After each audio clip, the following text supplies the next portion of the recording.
And in what is being seen as a token gesture of Pakistan's commitment to fighting terror, the Pakistan Supreme Court has admitted the government's writ petition challenging the order of the Lahore High Court to release LET's Hafiz Saeed and his close aide Nazir Ahmad. The Supreme Court had earlier rejected the same petition, citing technical reasons before allowing it to be admitted with necessary corrections.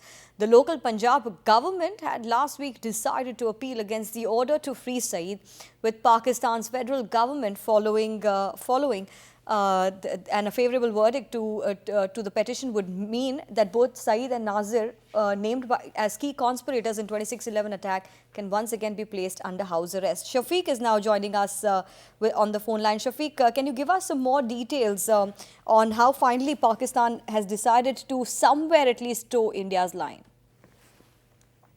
Yeah, the main point raised by the federal government in the petition is that Jamaat-ul-Dawa is on the terrorist outfit list of the UN, and the release is the contrary to the UN resolution against this organization headed by Hafiz Saeed.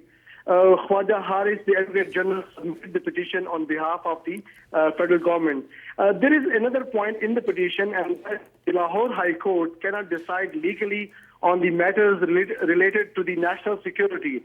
And certainly the law and order situation is not good in the country, and Hafiz Saeed can be a security risk to the country. That is why he should be detained in the house.